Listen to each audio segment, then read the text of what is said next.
सब लोग जानते हैं कि अभी कुछ समय में यहाँ पे समझौता आने वाला है, इधर भी आने वाला है और इधर भी आने वाला है। और ये दोनों को इतनी बुखार चढ़ी हुई है, जैसे मेंढकी रहती है उसको बुखार चढ़ती है, उससे ज़्यादा सुबह से इनको बुखार चढ़ी हुई है।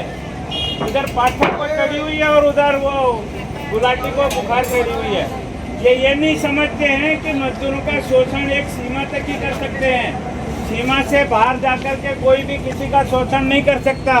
अब मैं आपको बताना चाहूँगा, जो हमारे पाठक साहब हैं यहाँ पे, वो पाठक साहब की जो कथनी और करनी की मैं आपको पहले उनकी पढ़ के सुना देता हूँ। ये इन्होंने क्या है कि हमने एक शिकायत की थी, उस शिकायत का जवाब दिया है।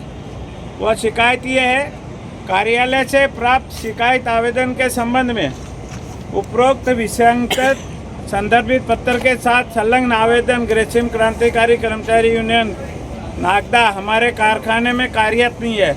अरे इन मूर्खों को ये भी नहीं मालूम है कि यूनियन काम करती है कि मजदूर काम करते हैं कारखाने के अंदर। ये समझते हो कि नहीं आप लोग? साथ ही संस्थान व शिकायतकर्ताओं के मध्य कभी भी नियुक्त और नियोक्ता का संबंध नहीं है। हमारे कारखाने में ठेका श्रमिक जो कि हमारे नियोजित ठेकेदार फर्म नागी कॉन्ट्रैक्टर और भगवती कॉन्ट्रैक्टर के अधीन कार्यरत है। ठेकेदार ही अपने श्रमिकों का कार्य निर्धारण सुपरविजन करते हैं। उपरोक्त मामले में संपूर्ण जिम्मेदारी ठेकेदार की है। अब मेरे को विनोद मिश्रा ने कानून बनाया है, जो जब मर्जी पड़े मजदूर को रख लेते हैं, जब मर्जी पड़े मजदूर को बाहर निकाल देते हैं। तो ये कोई भी मुगालता नहीं पाले, और यदि मुगालता पालेंगे तो मैं क्या करूँगा? किसी के ब्रह्मा जी को, तुम्हारे पिताजी को भी मालूम नहीं पड़ेगा और तुम्हारा डब्बा गोल हो जाएगा। और जब ये ठेकेदार भी भागते फिरेंगे सब।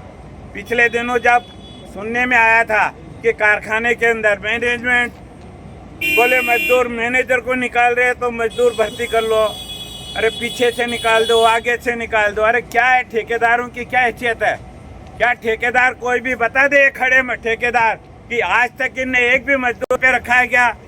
और एक भी मजदूर को न तो ये निकालने का इनको अधिकार है और न इनको किसी भी आदमी को काम पे रखने का है। काम पे रखने का और निकालने का पूरा काम कौन करता है? मैनेजमेंट करता है।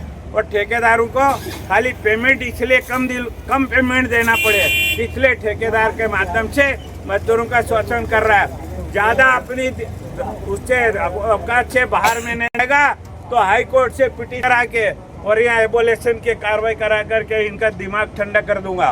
कोई मुगालता नहीं पाले। कितने झूठ और मक्कार है यहाँ के मैनेजमेंट कि पूरी तरीके से 100% झूठ बोलते हैं। और झूठों का बादशाह हमारा जो ये राजू पाठक है, वो ये नहीं समझता कि तू लिख के दे रहा है, वो ये लिखा हुआ तो कोई भी बदल नहीं सकता। कहीं ऐसी जगह पे फंस जाएगा जिससे क्या कि ऐसा नहीं कि नौकरी भी चली जाए उसकी। वो इस मुगालते में नहीं रहे। मैं पूछना चाहता हूँ कि हैमरिंग का ठेका और हैमरिंग का लाइसेंस कौन सा ठेकेदार को दे रखा है इस पाठक ने और उसकी जमात ने? ये यदि याद खड़े हो या सुन रहे हो तो सुन ले और उसको बता दे। अभी 12 तारीख को बता दूंगा तेरे को, और नहीं तेरे खिलाफ कोर्ट के अंदर फौजदारी मुकदमा भी कायम किया जाएगा कि तो झूठ लिख करके दे रहा है कि मैंने किसी को काम से बंद नहीं करा। मैंने किसी नागदा के सारे मैनेजमेंट कान खोल करके सुन ले, और उनके जो सीआईडी विभाग के लोग खड़े हैं वो भी कान खोल सुन ले। किसी भी मजदूर का शोषण करना अब तुम बर्दाश्त नहीं किया जाएगा। और जो भी मजदूर हमारे पास आएगा, किसी भी कारखाने का होगा, उसके साथ पूरी न्याय करवाया जाएगा। और जिस नेता को जहां दलाली करना है या मैनेजमेंट का गोबर खाना है वो गोबर खाए। कोई भी यहाँ किसी मजदूर को डरने की जरूरत नहीं है। आप अपनी एकता बना के रखो, बाकी सब ऊपर छोड़ दो।